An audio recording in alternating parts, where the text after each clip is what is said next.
Hello, my friends. It's Andy at today's CBD and Wellness Show, and it is a Friday evening. Hello, Sharon. Hello, April. Nice to see you. And I know there's nothing else you want to do on a Friday evening than talk about my prostate. I was just thinking earlier, I just was thinking, I'm going to be sounding like some of those old men at the gym when they're sitting there. They're supposed to be working out, but no, they're standing there or sitting there at the sit-up bench or something like that. And they're talking about their ailments and their, what procedures they've had recently, what their buddy Fred has just died of and all that kind of stuff. And I go, oh my gosh, I do not want to be one of those old men. However, thank you so much, Whitney. And the funny thing is I've never considered myself even in my 50s. I feel like I'm in my 30s, especially now that I feel much better and work out. I lift more weight than I probably lifted in the last 25 years, 30 years. I have so little pain and discomfort since I've been on CBD and all the other wellness products over there at Vaseo. And so I really, when I listen to these guys, I go, man, I do not, when I get old, I don't want to be one of those guys talking about all their ailments and what's going on. However, I started this discussion a couple weeks ago talking to you about now, and sharing my story. So I'm not going to go through the whole story, just really briefly. Several years ago, maybe about 5 years ago, I think it was, maybe 4 years ago, I was diagnosed with prostate cancer. At the time, it was very low amount. We're going to be talking about PSA levels here in just a minute. And it was a very low PSA level, but it was enough to cause them to want me to have a biopsy. So I had a biopsy. The first biopsy showed that I have such a small amount of cancer that they just said, let's just monitor it. Besides that, the biopsy almost killed me. Don't forget about that. And so reluctantly, about a year and a half later, because my PSA went up again, I had another biopsy. That one also almost killed me. However, the results of that biopsy was that I had no cancer. And I'd already started taking, CBD and all this kind of stuff. I'm thinking, wow, this CBD is amazing. I went from having cancer to not having cancer. And then I, had a blood test done about a year and a half after that. My PSA levels went up again. They said, you need to have another biopsy because this is kind of concerning. I know that the last one said that you didn't have any, but it doesn't make any sense because your PSA levels are going up. And so I had, because the second one nearly killed me, I went in and said, listen, I'm not doing that same one again. Let's do it. So there has to be a different one. So they did a perineum biopsy, which is painful and uncomfortable. And they take lots of samples and the healing process was painful and, bled when I urinated and did other stuff. And it was, but again, same thing. The doctor says, okay, we've done all these, and it goes, I've taken so many biopsies and you have such a small amount that you should just not ever worry about it. Don't even consider worrying about it. Not that big of a deal. And then recently I just had another not a biopsy, but I had a blood test and my PSA went up again. And so I came and did a video not too long ago, maybe about a week ago, talking about I'm in this quandary, in this really weird position because I have a doctor that's saying your PSA is so high that you should have surgery. Maybe you should have not chemotherapy. Maybe it is chemotherapy. Now I'm forgetting all the different things I've talked about. And I'm not sure, right? I have all these biopsies that say you really have nothing to worry about. Oh, and I had an MRI too. MRI said I have no cancer. So I have 2 tests that say I have no cancer, 2 other tests that say I had such a small amount that I should never have to worry about it, that I'll probably die from something else. But yet my PSA levels are at a high level. And so there's this conflict, right? And so I've had 2 additional opinions. My latest one is with an oncology specialist. And so I'm going to give you some thoughts and things about what I have to do with that. Have you tried gene editing technology? Aquacat. No, but I am now. I am now.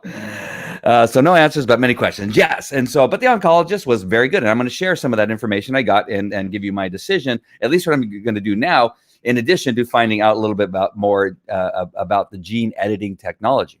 I'm going to find out more about that. So AquaCat, if you could send me some information on that, that would be awesome. All right. So I'm going to share my screen in just a moment. You're going to see a little weirdness going on and that kind of stuff. But before I do that, I want to show you the new packaging for the V3. It is so awesome. The old packaging for the V3, do I have it down here somewhere? I usually have something going on here.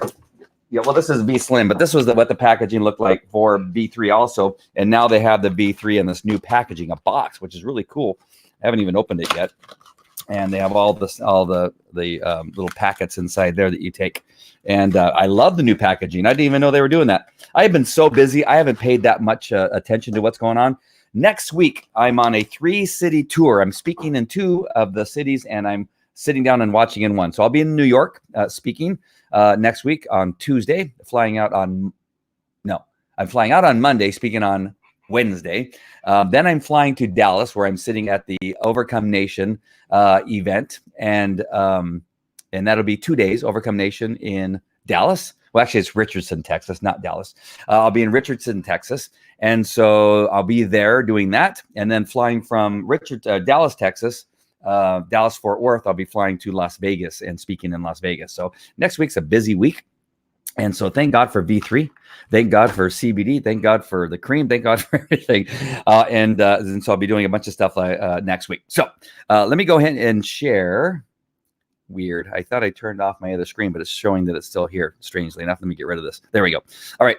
So I'm going to share my screen here, and it's going to look odd for a second. So just bear with me as we do this.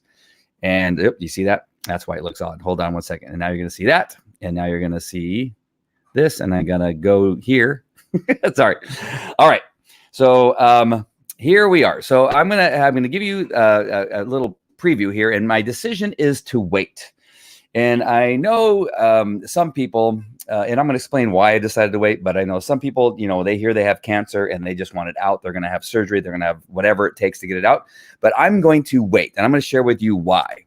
So first of all, just in case those of you don't know what PSA is and that kind of stuff, PSA stands for prostate specific antigen. Gosh, Bo. Prostate specific antigen. And so what is an antigen? Just so that you know, because I didn't know, I had to look it up. An antigen is any substance that causes your immune system to produce antibodies against it. An antigen may be a substance from the environment, such as chemicals, bacteria, viruses, or pollen. An antigen may also form inside your body, which is the case with prostate cancer, right? And so the PSA level is tested through a blood test, and they come through with these different levels. So you have these different levels, right? 1 through 25 and more, right? And just so you can see by the colors, hopefully you can see these colors. If you're watching on your phone, it may be tough, but 1 through 10 is low level, and I made that green. 11 through 20 is intermediate level, and this is when people really begin to get concerned. And then 21 to 25 is really bad news. If you're at a PSA level of 21 and up, you are at a level that is concerning. So my PSA level right now, just a couple weeks ago when I took the blood test, is at a 10.7. So it's right there at the end of the green and kind of leaning into the blue. And so 10.7. And again, I'm actually going to come back to my screen here for just a second, just so I can talk to you briefly. Let me get rid of this and go back to solo. And so that 10.7, I should also get rid of this frame. Hold on, let me get rid of this frame really quick. And so at that 10.7, the doctor who called me, I have to tell you, was the same doctor that nearly killed me twice with those 2 biopsies. So when he called me and told me, this is when we start looking at, surgery options and chemotherapy or, radiation therapy. That was the one I was looking for. Or we start putting the seeds inside the prostate, that kind of stuff. This is when we start looking at that as an option. And I was going 10.7. I go, that doesn't sound that high based on what I know. And I really hate to have surgery and then you take it out and there's nothing there, because based on the last 3 biopsies, one of them saying I didn't have cancer and the other 2 saying I had such a minute amount that I shouldn't even worry about it. And then you take it out. I would hate for you to take it out and then say, I know that you have trouble peeing and that you have to use a bag, for a little while, and that you can't get an erection any longer. I know you have all these issues, but you didn't have cancer or it was that small, right? And so I'm thinking, how can I trust you, doctor? You nearly killed me twice. The results of those biopsies didn't alarm me enough to take action. Now, what is, that 10.7 doesn't seem to be enough. And listen, I have, 5 kids, and one of them, who's now irritating me, is 6, and I want to be around, right? I have a 6, I have a 9-year-old, 11-year-old, and a 13-year-old, and a 25-year-old. Why would I take that chance when this is such a small level, and my previous biopsies have told me that I don't have anything to worry about?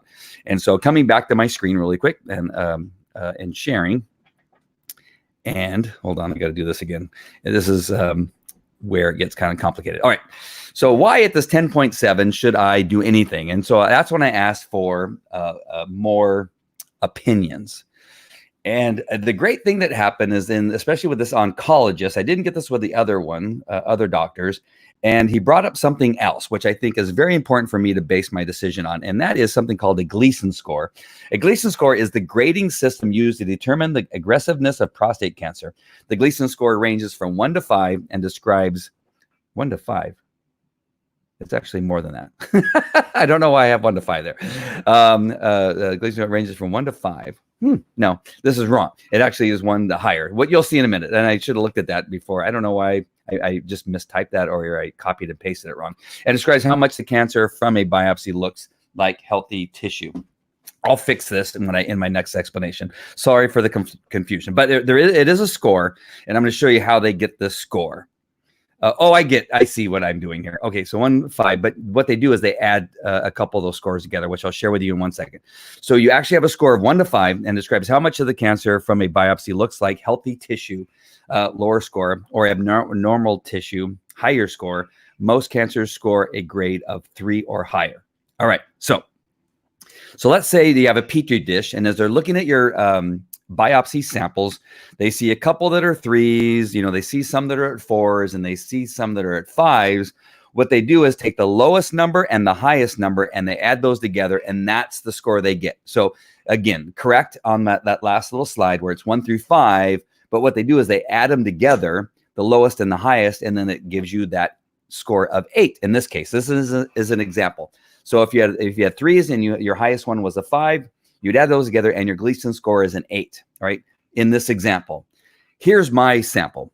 My Gleason score is this: a whole bunch of 3s. There were no 4s and no 5s, and there was a bunch of 3s in the biopsy samples that were taken. And so what you do is you take the 3 plus a 3, and you get a 6. So my total Gleason score is a 6. So where does a 6 fall in the Gleason score?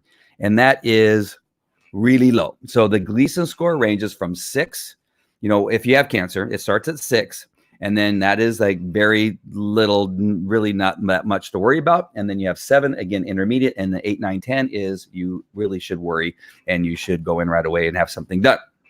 Okay, so now you can see that as I'm talking to this doctor, and we're looking that I have a 10.7 on the PSA and a 6 on my Gleason score, that I fall in a very, low range of my cancer that, is attributed to my prostate.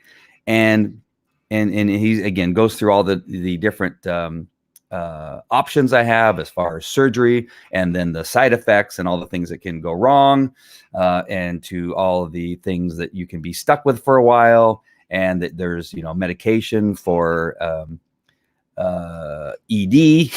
I'm trying to think of a nice way to say it. And, having urination problems and all the things that go along with that, having that surgery, that I fall in this very beginning stages. And so I'm going to come back to my screen again. Sorry to do this to you, but I got to do this again because I want to come back to my screen and see what I have as far as comments. And so did that work? Okay. So where are we at here? So unless you're immune, all right. So good choice. So I have good choice. Oh, Brian. Yeah. Let me talk about this one. Mark Kelly says, see you in Dallas. Very cool. So yes, they are life-changing. Mine have and completely changed my life. All right. So unless your immune system is compromised, take your time, your choice. Good. I'm happy about that. So do you find yourself trusting doctors less and less? Yes. I do, but I don't, right? They of course know far more than I do in many cases, but you have, what I've been learning about CBD, one of the biggest things I've learned, and also teaching to a bunch of doctors, right? That's not why I don't trust them, because I'm the one teaching them on some level, on some issues. No, that's not why I don't trust them. The doctors I teach to are those that are open to more education, more ideas, and that kind of stuff. So I'm teaching those kind of doctors. And when I listen to those doctors talk, or when we have lunch together, or when they get up and speak individually, is that there's some concerns about where they're getting their information. Are they getting it from, oh, you know what? Did I not share my screen just a second ago? Man, maybe I messed up. Sorry. I will go back and do that again, just in case. Let me know if I didn't share my screen on those, on the Gleason score and that kind of stuff. I feel like I may have made a mistake. And so when I hear them talk, they talk about how the, pharmaceutical companies have, this influence on doctors, on what it is they decide that, they may tell you what needs to be done, or some suggestions and that kind of stuff, that, the money aspect is really a concerning part of decision-making in regard to doctors, and how the healthcare business is a money-making business as opposed to a wellness business. And I do have some issues with that, and trying to make sure that I, feel comfortable that their assistance they are giving me is based on a wellness decision as opposed to a money-making decision, or, how they can continue to keep me in the healthcare business and that kind of stuff. And so, yes, so there is that. Yes. April, I do have some, not misconceptions, what's the word I'm looking for, some hesitation in making this. And so that's why you get multiple, advice on the different things and that kind of stuff. And this is now why I'm going to you guys, because I realize that many of you are very smart. Many of you have been through this stuff, and hopefully by sharing some of this with you, hopefully I'm educating some of you on these things that maybe you've not looked into or didn't know what PSA is, and what a Gleason score is, and that there's more than just one thing. You got the PSA and the Gleason score. This is the first time I've heard about the Gleason score in this entire business of the last 4 years of having my prostate picked and prodded and everything else done to me, that nobody's ever told me about the Gleason score, right? That I needed to look into that. And this may be one of the things that's important to look into and base your decision on, not just based on the PSA score. And that a doctor calls me and says, you know what, your PSA is 10.7. We should probably take out your prostate. Well, no, I'm not going there and doing that until I know for sure that you need to take out my prostate, because I know what can happen by taking out that prostate. All right. So I was told that anything higher than a PSA 4, you may have cancer. Yes. Hey, bud, I had bias and found nothing. I was at 15. Really? Get the see? That's why I do these. Thank you for telling me that, Nabi. I do appreciate that. Danny, on top of everything else you do, pretty soon you will have your medical degree. I know.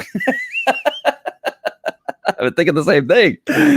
Thank you, Charmaine. I do appreciate that very much. Wow, I guess they just want to operate. Yeah, I don't know. It is crazy. Sounding like more like Jackie Gleason. Yeah. Hey, Gary. So we have a lot of catching up to do. So what the hell? Oh, I said not with. What the hell? Sorry about that. Aquacat. I like Aquacat. No. All right. State of healthcare broken has to definitely be influencing choices that physicians are making, and not always choices that are on the up and up. Yes, I agree with that very much. All right, so I'm going to share my screen again. Here we go. Why is that not working? There we go. Maybe that's what I did. I'm so sorry if I messed that up last time. So let me just go back just in case, because I want to make sure and get it. Plus, I took the time to create these slides. So I just want to make sure. So here's my PSA level. This is a Gleason score. Again, the grading system. Oh, let me go ahead and share this so it looks better. The grading system to use to determine the aggressiveness of prostate cancer. The Gleason score ranges from 1 to 5. Yes, that is correct. I did have it correct. 1 to 5, and describes how much the cancer from a biopsy looks like healthy tissue, lower score, or abnormal tissue, higher score. Most cancers score a grade of 3 or higher. Here's an example, 3 to 5, you take the lowest and the highest, you add them together, you'll get an 8, and that gives you your overall Gleason score. And you look up on the chart and find out what it is. My Gleason score is a bunch of 3s. 3 plus 3, of course, is 6.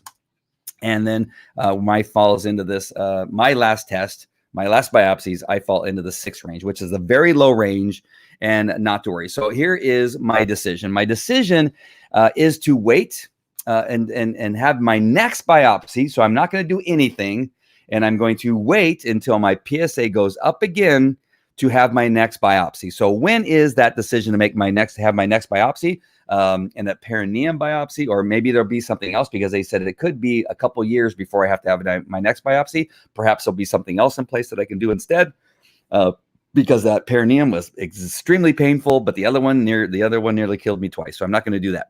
So yeah, I'm going to, here's my last test 10.7. I'm going to wait until it gets to be a 14 to 15 before I have my next biopsy. That is my decision. And I'm going to stick to that for right now, unless something else happens. I'm considering having a full body scan, one of those full body scans, to see what that says. We just had a place open up down the street in South Orange County, and I may have something that. But for the time being, my decision is to wait for my PSA levels to get to a 14, 15. They claim, because so far showing that it's a very slow progressing cancer, that it could be a year or two before I get to that 14 or 15. And I believe I have time. That doesn't mean I'm not going to have any blood tests. I'm going to have blood tests every 6 months. But even at that, having them every 6 months, I'm going to wait before it gets into that 14 to 15 range before I have my next biopsy. So that is my decision, and what I'm going to be waiting for. And sorry, I'm going to be coming back here. There we go. And bring back up my frame just so everybody can keep that. All right. So that's it. So that's the reason I've decided. So I've had, just to kind of go over everything, recap everything I just talked about, is that I started, of course, I think it was Gilbert said that, he had a 4 or something like that. I think I started off with like a 7. I believe somewhere in there was when I had my first biopsy. And that's where it started, and had those biopsies. Again, the first biopsy said I have such a small amount of cancer that's not to be concerned about. I shouldn't be concerned about it. And then my second biopsy showed I had no cancer, but it was done poorly, and a whole bunch of other stuff they told me. And then I had an MRI that showed I had no cancer. It then went up again to like a 9 or something like that. I had another biopsy. That's when they went in through the perineum, and they found, again, such a small amount that they said, don't worry about it. It's nothing that you're ever going to die of. That's what the doctor told me at the time. Don't ever worry about it.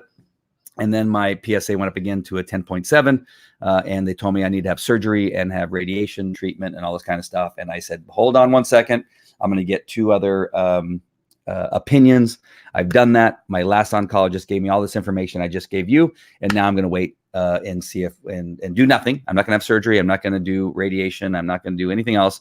I'm going to wait until my PSA goes up to a 14, 15, have a biopsy, and then make some tough decisions at that point. So that's what I'm doing, and I'm going to continue to take my CBD-1. I'm going to I'm on a vegetarian diet for right now. I'm on day 12, I think. 12 or 13. I hate it. Not that I don't like the food that I'm eating. I love the food that I'm eating. It's just I feel so uncomfortable. And I'm going to tell you again, I know this isn't a Friday night discussion necessarily, but I feel gassy, and I'm in the bathroom constantly. It seems like 4 or 5 times a day. So far, my experience with being a vegetarian has not been fun, and it's not been great. I eat all day. And it hurts. It hurts my stomach and everything else, and it's not that fun. But I'm going to stick with it. I've gone through much worse, and I'm still able to work out. I still, I'm doing much, and so I feel like I've lost a little bit of energy, and so I got to figure out how to get that back. I've been taking my Core Complete, I've been taking my Core Complete vitamins, which are fantastic, and I'm going to see what else I can do to bring that energy up, because it does feel like my energy has dropped a little bit since I've been a vegetarian. I've heard the opposite, right? In the Game Changers documentary that I've shared with you before, they talk about how your energy increases. So far, that's not been my experience. And I have had a full range of vegetables, and I've added vitamins and supplements. But somewhere I need to figure out what it is that I'm missing. I do believe I'm missing something. Even with V3, it does get me through a few hours and increases my energy for a bit. But I have a little bit of a period of time where I'm kind of crashing just a little bit. Let's go through some of these comments really quick. One more time. Don't go for the irritation. Radiation creates urgency in urination. Yes, that's one of the things. Love you. Thank you. I appreciate that. Oh, I'm so sorry you're sick. You better get well before Dallas, because I think you're coming to Dallas, right? So just, Julie, I hope you feel better, because I don't want you to miss out. Ever since you've taken control of your health, the journey has been inspiring. Thank you. I appreciate that so much, Cher. I really appreciate it. That's the reason I do these things. And I know that this is kind of, some of my friends who have known me in the past are going, what the hell is Andy doing? He's doing such weird stuff now. And I don't care, because I think that this is something that needs to be talked about. People need to think about it. People need to know about the Gleason score. Again, I had no idea about this Gleason score. I'm sure all of you did. I did not, and I wanted to share it. And maybe there's somebody else out there that didn't know that is not another thing that needs to be looked at. I need to have a chat offline. You and oh shoot, who are we missing here? Thank you. I'm having an operation in a couple of weeks for PAE, which is the stop the blood flow to the prostate, and creates no other problems other than initial pain for a few days. Yeah, there you go. So that I'm doing it backwards. Sorry, April. Sounds like you and Andy need to have I'm going to see, and Nabi, of course, we need to chat. And maybe if you're up to it and want to, maybe you could share your story. You and I can get online and do it together, and you can talk about your experience with PAE. Is that what it's called? PAE, which is to stop the blood flow to the prostate. Yeah, that'd be interesting. Sorry, I'm going backwards with these comments. Those have things. I would love to know how you are keeping yourself from freaking out with all that. I don't know why. That drives some people crazy in my circle. I know it drives my assistant crazy. And that's just who I am. I can have tragedy in my life and a whole bunch of stuff. And my assistant says all the time, she says, why don't you ever seem like you are worried? Why don't you ever seem like oh, my daughter just says, because you're not a crybaby. Thank you, Ray. I think that's a compliment, right? She said, I don't know. And yeah, I'm not. I don't really cry. And I love Aqua Cat is watching from Periscope, which is Twitter. Thank you for watching on Twitter. I do appreciate that very much. Yeah, I don't know. That's just I don't know. I'm the youngest of 4 children. My dad was a very heavy-handed disciplinarian with a belt and that kind of stuff. I've been a police officer for 21 years. I was in sex crimes. I had people, while I was talking to them with a gun to their chin, pull the trigger. They didn't pull the trigger because I was talking to them. It was just they had other things going on, and I had a feeling it was going to happen. And a sergeant put me in a horrible position and told me to do something that I did not want to do, and that's when they pulled the trigger. I've seen some things. I've been in shootings, and I look at those things and other things that other people have gone through. I talked about in a post that I did not too long ago, and much of you that are on right now read that post in regard to being about 22 years old. I was a reserve police officer, and I had considered suicide, and for a moment. But then Sally Fields, if you remember back in the late 80s, early 90s, she was very commonly on television with children from Ethiopia, where they would show the video of the children with distended stomachs, flies in their eyes, and lack of food and malnutrition. And she would ask for help and donations and that kind of stuff. And I remember laying there on my waterbed and in this thought process of what I was going to do, and actually was in the midst of doing it when that came on the screen of the television that was in my bedroom at the time. I had all my curtains drawn. I had everything. It was a dark, dark time in my life, right? And so that comes on, and I'm laying there in a 3-bedroom home that I owned, and again, I was like 22 years old, in a very at the time it was in Southern California, which tends to be a higher priced area. And I'm laying on a waterbed that's heated. I think the air conditioner may have been going on, and I'm watching this as I'm considering this other thing and thinking, what? What? Do you see how those children are living? Do you see what they're going through, Andy? What are you whining about, right? What do you have to be sad about? What do you have to be so depressed about that you are having these thoughts? And you look around you. You're laying on a waterbed in an air conditioned waterbed in a home, and stop it. And I had beer in the refrigerator, food in the refrigerator. I had clothing. I had a jacuzzi just outside my bedroom door that I could open up these doors and walk into a jacuzzi at the house I was living at that point in La Mirada. And I just like, what? And I started laughing, like, what? And it's like, ever since then, I just said, I could always be worse, right? There's no way that I should ever be depressed or so sad about anything in my life other than a few things, right? I can think of some things I'm not going to talk about right now, but my daughter picked up on the way that I'm talking. She goes, you can tell that you're insecure because I'm right here. Yes, I'm not saying a lot of things, right? And so it was all of that, right? It's just like, what? Yeah, I have a job. I was a police officer with the city of Anaheim, getting paid very well, driving a brand new car in a home that I owned, full refrigerator, all the amenities that you could possibly want in life, being able to pee in a toilet and flush that water down, right? Where you have these children that are on the screen living in a place where they don't have water and probably have to walk miles to get water just to drink that they can't even take baths or showers with, maybe wash their hands. Like, what? Never ever be depressed ever again, and never get worried about just things that are, there's things that you can't control, right? There's certain things. You have customers. When I own my businesses, you have customers that don't do the things that they're supposed to do. They don't follow through. They end up suing you. You have employees that steal from you. You have, I had a manager who stole police cars from me. I had 5 police cars in my security company.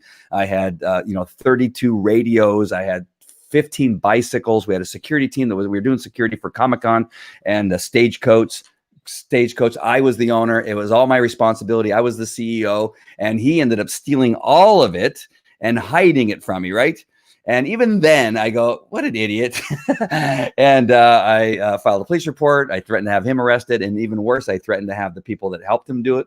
And then suddenly all that stuff showed up back at my house. And my sister at the time goes, at no time did I ever feel that you were worried about anything. And you smiled and you didn't, like, what big deal, right?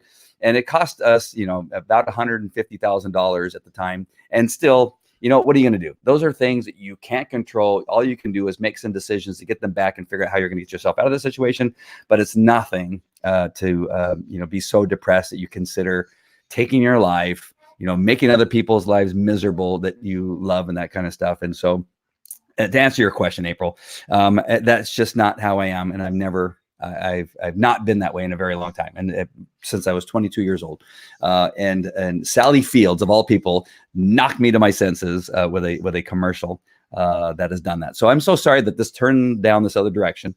But it just it came up with a question. Again, these things are going on. So to wrap this up, I will be seeing some of you in Dallas that are watching right now. I'll be in Dallas. Part of that, I'm going to be in New York. Like I said, I'll be speaking in New York. I'll be seeing a bunch of people in Dallas and participating in the Overcome Nation event in Dallas. And then I'll be flying to Las Vegas, where I'll be speaking in Las Vegas, and then flying home next Tuesday, and in time to pick up my kids from school and starting all over again. All right. So thank you for joining. Thank you for listening to my rant about, all those other things. I hope that didn't take it, down the dark road. And I hopefully will give you some things to think about that, there's things you can control, things you can't. And there's no sense getting depressed and upset about those things you can't control, and just go through every day. We are very fortunate. If you're watching this, you're probably watching it on some type of phone that's very expensive. You're watching it with internet. You're watching it while you're in your home or in your car. We are the small percentage of people that have what would be called wealth. If you're able to watch this, you're probably wealthy in the sense of the entire world, right? We are a very small percentage of the world that can afford such things. And we are very fortunate. We aren't living in a place where we have to walk for a mile to get water. We are not looking, looking maybe our last meal that we're going to be able to have for a couple of days because we can't afford to have food, or we are living in a situation where the food is often found in a trash dump or something like that. That is not us, because if you're watching, I know that there's probably truth to that. And so there's nothing really that you should be that depressed about. I know that we're sick. I know that we have cancer. I know we have all these other things. Go through it. Figure out how you're going to get through it the best way you can. I'm not saying you don't have the right to be depressed or angry. At times angry at God. I've been angry at God. I've cussed at God. I've left God on a few occasions in my life and completely went another direction. Completely left him and blamed him for all my woes from time to time. However, that may not always be the right way to go. All right, have strength and learn from these times that are very tough. There's a passage, and I forget what it's called, John 1:2, I think it is. I forget. Please, somebody put it in there. I should know. I'm going to get it tattooed. I've always threatened to have it tattooed on my body, so I never forget it. But somebody put it on there, and if I don't find it first, it's around here somewhere. John 1:2 and 3. There you go. I just found it already. I'm going to actually put it in the comments down here. And that is, you need to consider it pure joy, my brothers and sisters, whenever you face trials of many kind, because you know that the testing of your faith produces perseverance. I love that. I've lived by that. I've brought this up several times on many of my Facebook lives. And it's something that you need to always remember, that you need to consider it joy when you go through difficult times. All right. So with that, I'm going to leave you on that note. And if you're watching this replay, please let me know that you're watching a replay and your thoughts about what you see. If you think I'm totally wrong in my decision, if you have other people that have made that same decision and it was a huge mistake, let me know. I do want to know and hear from all of you, and want to learn from anyone who knows something about this particular subject. All right, that's it. I'll talk to you later. Take care. Bye.